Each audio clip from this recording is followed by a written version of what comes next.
So, good morning, everyone. I think we can start.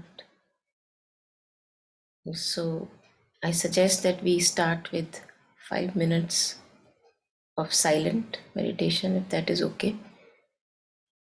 Yeah. So, we'll just stay with the breath and keep bringing our mind to the breath for 5 minutes.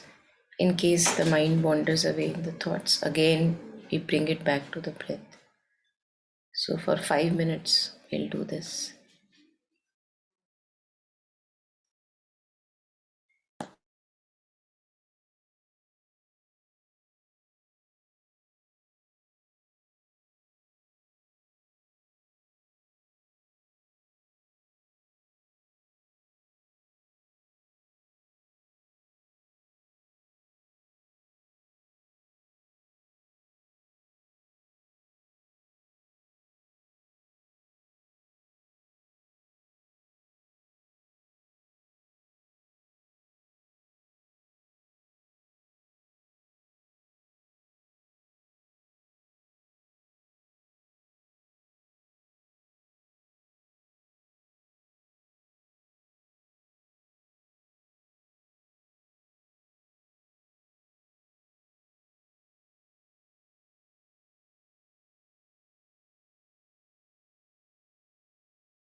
So just clinging with our natural breath, not trying to change it in any manner.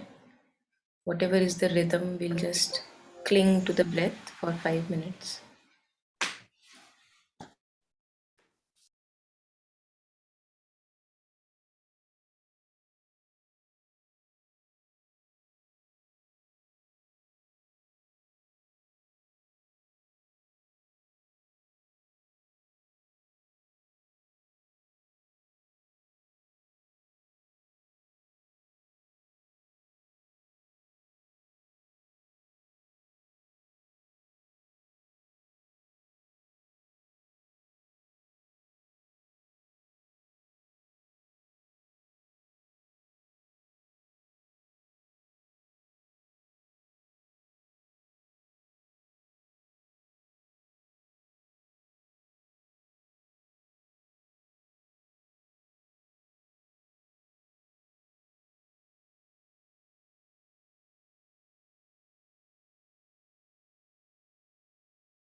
And if there is anything that you notice, restlessness or any fidgetiness, wanting to move yourself, just noticing it and bringing the mind back to breath.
it's very easy for the mind to get lost.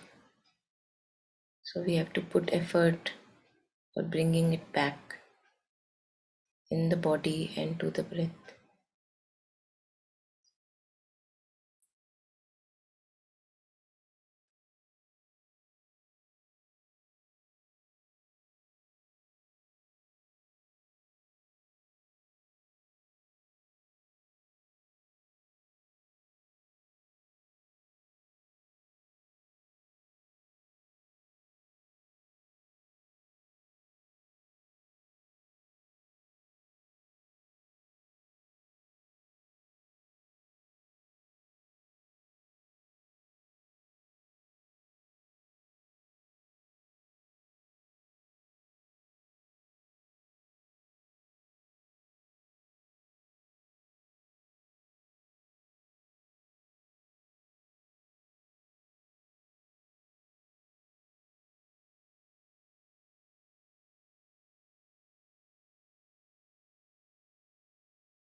And this is also a way to give rest to the mind.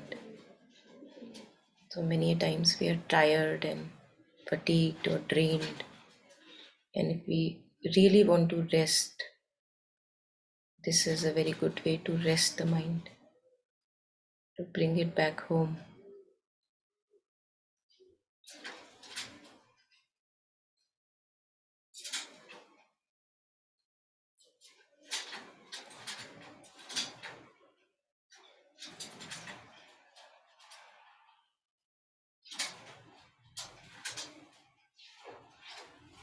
So we'll listen to something here. I'll play something on the screen, and this is about there is this Tibetan image of the wheel of samsara, in which there are three animals on the hub, uh, biting each other's tails. So that is explained by Jetsunma Tenzin Palmo. So we'll listen to that.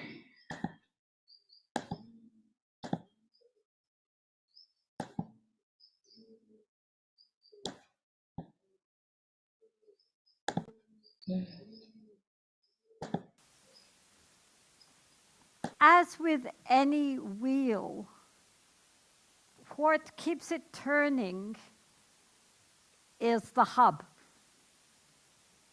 right? In any wheel, it won't turn unless there's a hub. The hub, the core of the wheel, that is what has the rod going through. That turns, and the whole wheel turns round. So I keep, in case we go on forever.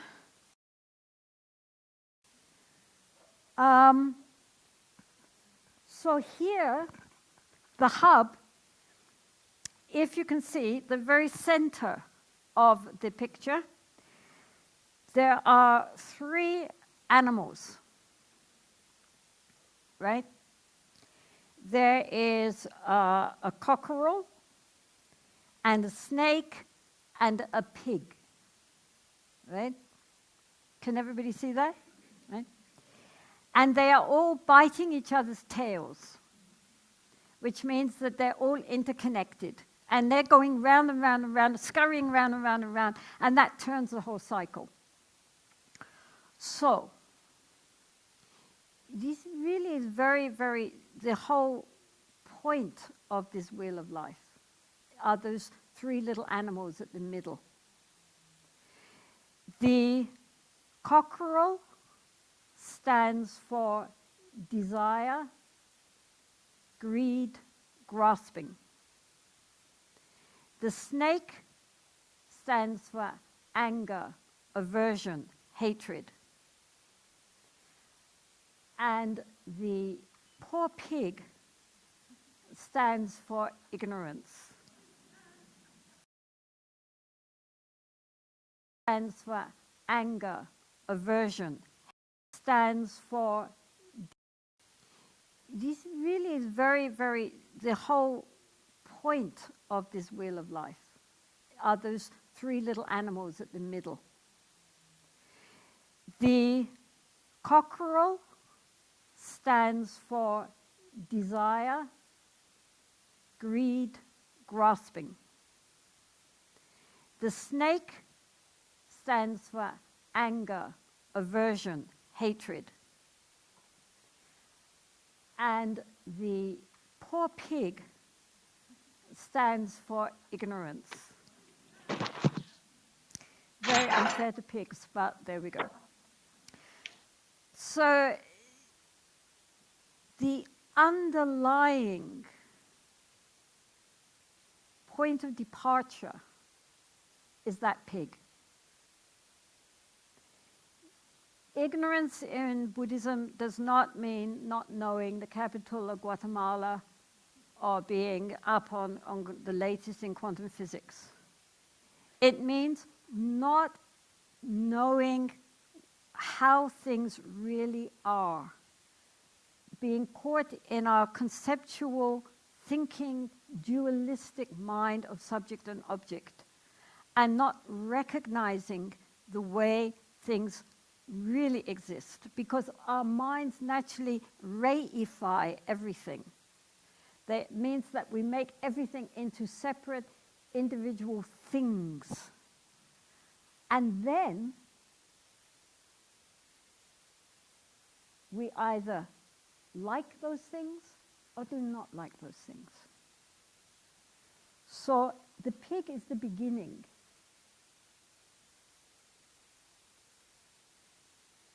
Any impetus which comes through our sense doors, our eyes, what we see, what we hear, what we taste, what we touch, what we think about, automatically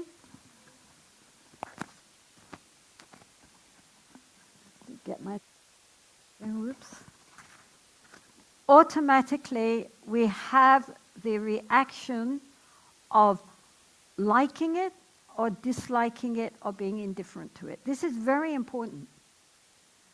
Normally this moment of reaction is so fast that we don't even notice it. And this is one of the practices for learning how to be mindful, is to become more and more conscious of how all the input which comes through the senses either is pleasant or unpleasant or neutral. And in that self, that doesn't matter. That's fine. But then, if we are not aware of that initial impulse to liking it, disliking it, or ignoring it, which are these three animals, right? Then, if it's pleasant, we reach out and want to grasp it and hold on. If it displeases us, we feel irritated, annoyed. Oh, it's a sound, I don't like that, and feeling annoyed and irritated and angry. Or else we're indifferent. And if we stay too indifferent to everything, in that kind of indifference, it's a kind of apathy. It's not an equanimity. It's just a kind of dullness. So right from the start, right every moment to moment to moment, we actually are experiencing pleasure, pain, or indifference, even as you're sitting there. You sit there and, oh yeah, this is a nice seat, it's very comfortable. But then after a while, it's not comfortable anymore, so you start moving, right? Why? We do it automatically, but if you're looking, the body is saying, this is discomfort, I don't like it, I want to change it, right? And so moment to moment to moment in our life, we are doing this, and mostly unconsciously. And so it dominates us. Some people are more inclined towards, liking things and being pleasant. Some people are more towards finding things annoying and irritating and frustrating. But all of it are these root poisons of the mind, which if we see it at the moment of arising as pleasure, displeasure, or neutral, it doesn't harm us. There's no problem. We don't have to follow it. But if we ignore that initial impulse, then we find our mind and then later our speech and our actions going along following these impure impulses. Do you understand? I mean, this is very important because this is the very reason why the wheel is going round. And it's the reason why mindfulness is so important.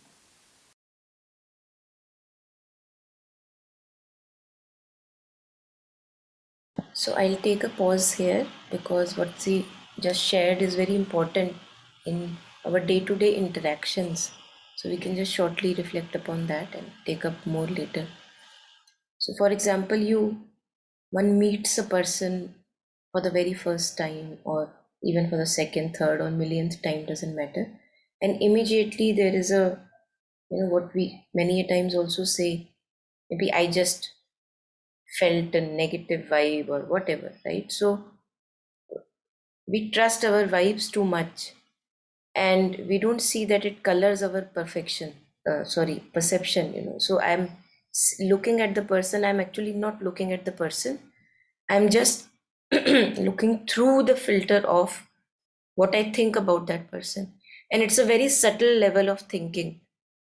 And just right, that she said that it's very initial impulse, it's very initial in the beginning.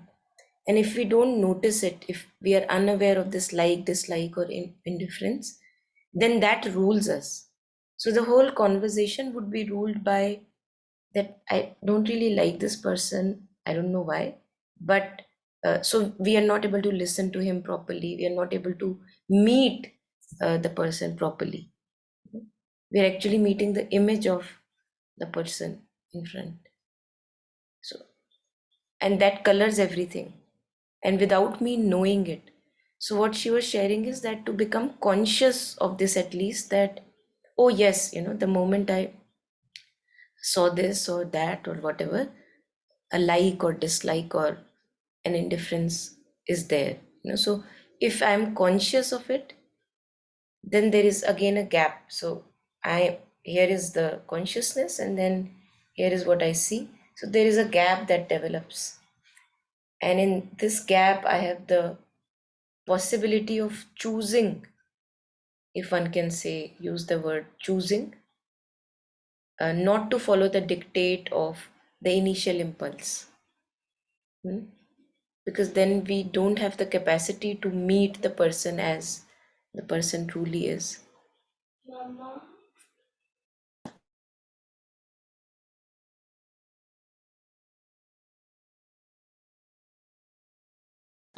Anything on this, anyone?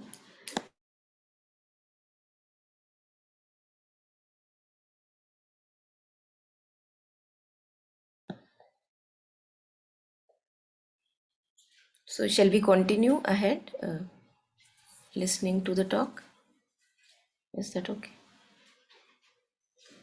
Or is there anyone wants to share something?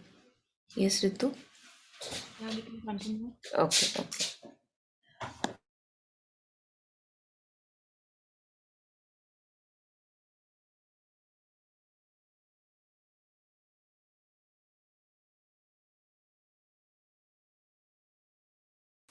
What are we mindful of? Essentially, we are mindful of our mind. And not just when we're sitting nicely, but during all the time when all this input is coming towards us, to watch, to be clear what comes up in the mind when it comes up. And then we don't necessarily have to follow it out. If we are aware, then we can just notice. And if we notice, then we are in control. If we don't notice, and we just follow along with our impulses of pleasure, pain, or indifference, then we are out of control. Do you understand? This is very important because It's the very thing which keeps the wheel going round. And it's right at the very start, before anything else, before the conceptual mind gets busy. There's that moment of clarity. And then the conceptual mind catches onto it. And if it's something nice, then it wants more. If it's something it doesn't like, then it wants to get rid of it and feels, aversion or annoyance. Or else it just is dull and doesn't care one way or the other. So that moment as it comes, and it's every moment, it's not some special moment. It's moment by moment by moment by moment. Either we are aware or we're not aware. And if we're not aware, then we're just swept along by our conceptual mind, which is often dominated by these three poisons.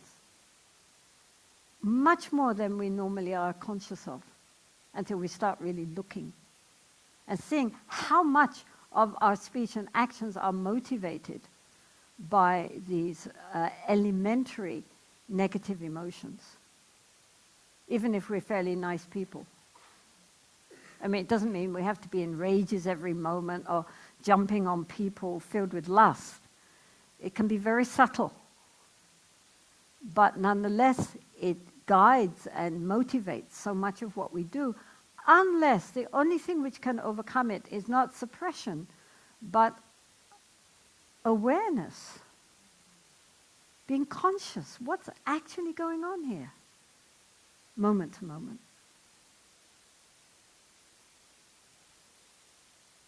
You understand? I mean, so right at the beginning is the clue to how to go beyond this whole cycle. By uprooting. You say, once you take away the hub, then the wheel can't go, right? So it's no good taking away bits or segments. You have to take the core out, the root.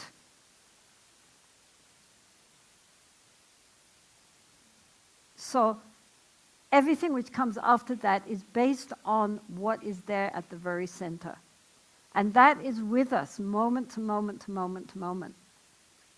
And that's what we've got to wake up and be conscious of.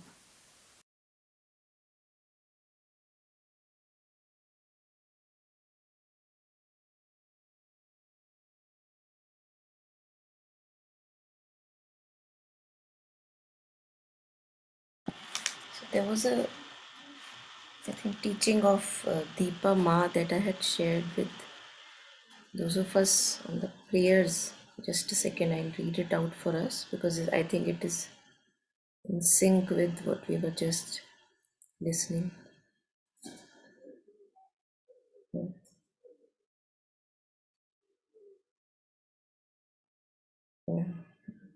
Yes.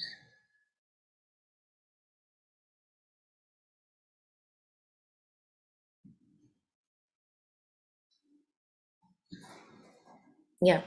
So just becoming aware of the inner movements, whatever is happening, we should be aware. So here there is a few lines from Dipa Ma. I'm going to read it out for all of us. If you are busy, then busyness is the meditation.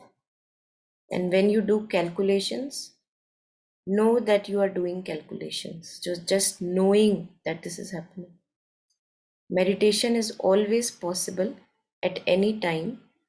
If you are rushing to the office, then you should be mindful of rushing. So I'm aware that I'm rushing. So parallelly there is a consciousness which is aware of the action. And then she shares, if everything is noted, all your emotional difficulties will disappear. When you feel happy, don't get involved in happiness. When you feel sad, don't get involved with it. Whatever comes, don't worry, just be aware of it. So it's okay to think. You don't have to stop thinking. But am I aware that I am thinking? Am I aware that thinking is happening? Am I aware that a ripple of anger is happening? That's what is being suggested.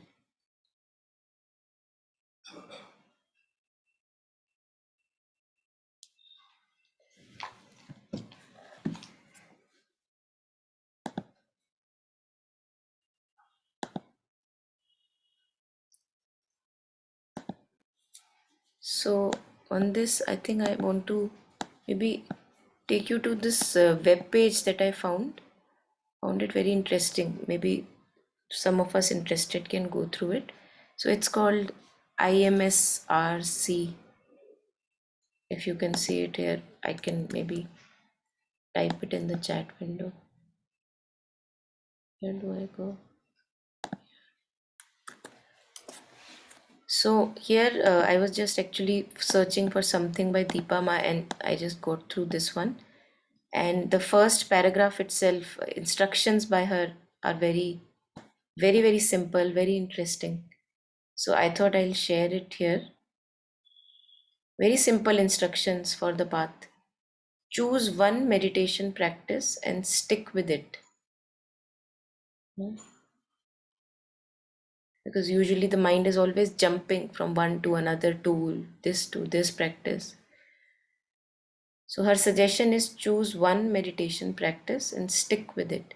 So for example, if I am doing this practice of bringing the mind home to the breath, being aware of whatever is arising, I must stick with it. Stick with it, not drop it again and again. If you want to progress in meditation, stay with one technique. And then she shares meditate every day. Practice now. Don't think you will do more later, because many a times we have, okay, maybe my kid is studying now and I don't have time, and maybe when he's over his 10th class, 11th class, 12th class, whatever, then I will sit. So we have been suggested to meditate every day. Practice now. Don't think you will do more later. So any outer circumstance doesn't matter, whatever is going on in my life, I can still practice. Any situation is workable. Each of us has enormous power. It can be used to help yourselves, ourselves, and help others. So usually we are just always valuing in how much am I worthy or unworthy of helping others, and whatever benefit, what can I give to others.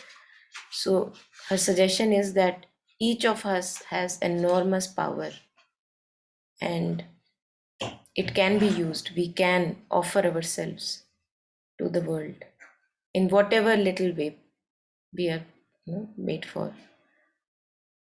Then for fourth point is about practicing patience. Patience is one of the most important virtues for developing mindfulness and concentration.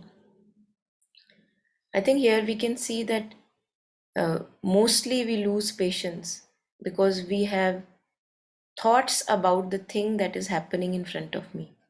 If you have noticed,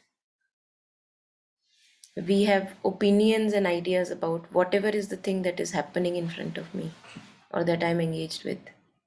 That's why I lose patience, because whatever is happening should not be happening, and something else, I should be somewhere else, I should be you know doing somewhere else, engaged with somewhere else. And we are not aware of this unconscious thinking, and suddenly we lose patience, like enough is enough, right? So if we can, she shares patience is one of the most important virtues for developing mindfulness and concentration. Because as we develop mindfulness, it's like they're both connected. We become, first of all, aware that the mind has so many opinions, and it is acting, following the dictates of that opinions going on. And the more I become mindful of those opinions, I have the possibility not to listen to their dictates. So one naturally develops patience through that. And patience leads to more awareness and more stability in our interactions, because then the mind is not opinionated. And then the fifth point is also very beautiful. Free your mind. Your mind is all stories. I think that is one thing that we remind ourselves again and again, not to buy in our stories. We have no idea of what is happening. No matter how hard we try to connect the dots of why this happened, that happened, uh, we won't be. It'll always be a distorted vision. So, why to buy in the distorted vision? Free your mind of these stories. Don't listen to them. And slowly they lose grip over us.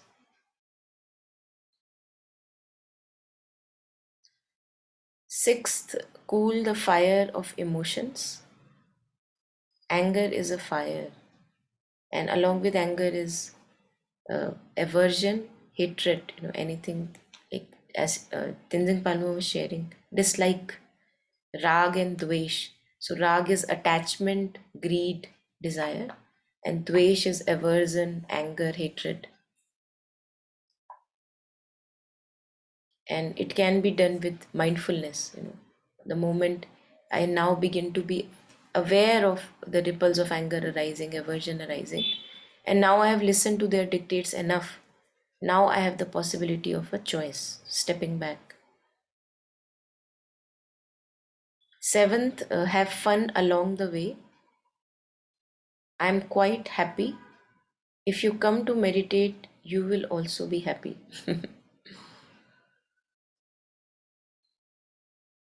Eighth, simplify, live simply.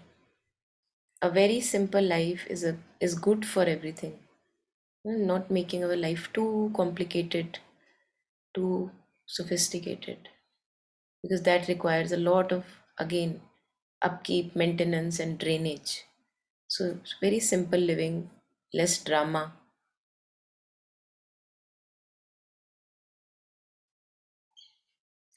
And also simple in terms of material things, simple in terms of material comforts. Too much luxury is a hindrance to practice. So if we become too comfortable, then somehow it is that we are not able to practice. It's only with a bit of discomfort, a bit of suffering, that we come to the path. And because there is an intensity in the suffering, for example, if I have a tooth pain, it gathers my consciousness. Now I'm not able to think of past, future, and present happenings. Now I'm just ingathered with my pain. So pain has the ability to ingather the consciousness, and that can be used for practice. Cultivate the spirit of blessing. Ninth, if you bless those around you, this will inspire you to be attentive in every moment. And we don't have to do it out loud. Like inwardly, there is like, may you be happy, may you be blessed. Inwardly, one can send out this blessing. And the 10th is, it's a circular journey. Meditation integrates the whole person. And I think this is also relevant for those of us on the path of integral yoga with Mother and Sri Aurobindo, that those of us who feel called to this path of meditative practices, it helps in integrating the whole personality, and unifying it around a center, as Mother says. So I'll stop here and take up any reflections that are there.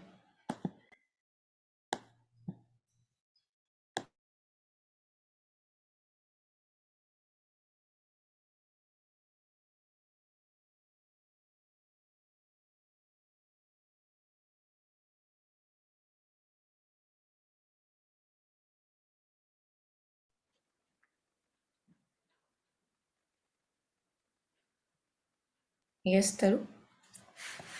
Yeah, the first video that you had shared, Like I had also seen it a couple of times. And for me, although it's nothing is new, right? Like for in the sense we have heard these things before that how we are under, these rag, dvesh and liking, disliking. And yet the simplicity with which she has put it, our inability to accept this, recognize this, and let go or be aware of this, is the cause of my suffering. I mean, if I'm not suffering, if I'm not in pain, then this is irrelevant. But if I am, I think it had the answer to why I suffer. It had the answer to why the world is the way it is, because these questions come to us, right? How did we reach here? How did we get here? What do I do? And here is the answer, right? See that, all this I is not really yours. It's just one wave came, you react like this, the other came, and it's a pattern. It's not even that I react differently to each wave every time I come. When I heard it, it felt like, that those experiments we read as kids, like, with monkeys, that when you'll have this, there will be electric shock and the monkey would do this. And the more you are present, I mean, when I am present, let me use I am the monkey, right? And yet, if you ask me, if somebody calls me a monkey, I'll be like, oh my God, how dare you? It's like, and but that is my reality, that there is nothing new. I follow these patterns, I stick to these patterns as if my life depends on it, and there is a way out. I can see and I can step aside, or I don't know, even like, how they say that if once you're aware, it doesn't grasp you that much. And just combining this with, I mean, I know all the teachings that you shared, the patience and everything is, just trying to grasp us and kind of lead us towards more ignorance. It's as if it's conspiring that don't know how things work, right? Like, don't be present. Just come to me. See this, see that. That person said this person said this. See, this is so attractive. So, just the moment, or, the moments when we are not following these dictates, when we are able to see, we can actually be there. Like, I have had experiences that say if I'm feeling really angry, or if somebody's like shouting at me, if my purpose is not to respond back, if my purpose is not to, now I'll tell the other person, I actually see what they are saying. This actually something that I do learn, and I actually feel, I don't know, love for that person at times. Like, I'm not saying every time it happens, but a new dimension opens up. So we don't give life a chance when I'm just following, this again, the three wheels, that, how it was so beautifully explained, that how one, you're just fueling these, right? Like, we feel that how does it work? So I'm the one fueling these, believing in all these, taking them to be me, and not seeing that I'm being played. It's a mechanical thing, and I can step on the side. It's not like it's just one switch. Once you start doing it, listening to these things alone doesn't make any difference in my practical life. But once I start slowly practicing this, it really makes you see how the wheel is working. And maybe, yeah, that's it. Thank you so much.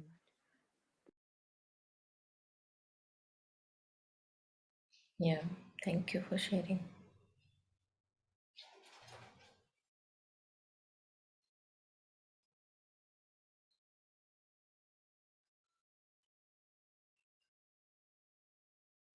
I think there was also one point of information or teaching by uh, Tenzin Palmo again in some talk, and she was sharing that too much of listening to talks and too much engagement in practices and going here and there to workshop, that also can become a distraction, because The mind is always outward, it's like the inward in gathering is not happening. So I resonated pretty much with that, because the way somehow my life is, that there are opportunities where I could easily engage myself in, and more workshops and things that could happen. But I see that often at times it really derails one. So she was also offering this suggestion to all of us, that uh, choose wisely and stick to practice, as you said, Taru, that without practice, even if we uh, keep on talking about it, discussing about it, reflecting over it, when will the practice happen? I think that is to be seen. That I may talk about being aware, but am I being aware? And this has to be done, as she shared, each moment it's binary. Either I'm aware of what is happening, what am I doing, or I am unaware. It's always binary. Every moment is either 0 or 1. Either the fan is switched on or off. It's not in degrees. So this we have to understand, that every moment we can either slip or into sleep, unconsciousness, or we can be awake. What am I choosing to do? And we will have to put effort, because by the default pattern is of the habits, as Taru was sharing, the habits as are ruling us. Conditionings are ruling us. So if you say that I want to be effortless in my life, by effortlessness at the moment, only habits will dictate, patterns, conditioned patterns will dictate. So if I want to be effortless in my life, spontaneous in my life, I will have to put effort in order to be aware.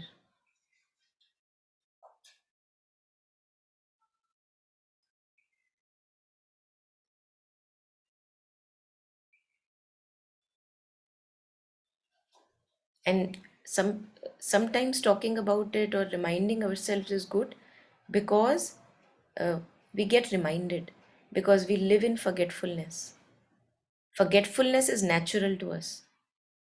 Being aware is not natural to us, somehow the way it is, right? And that's how the journey is, that's how the adventure is.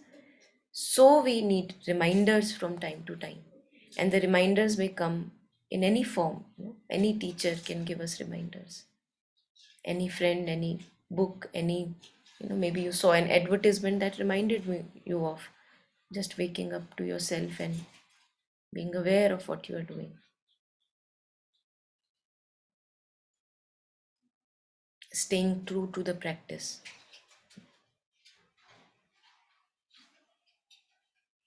So any last reflections?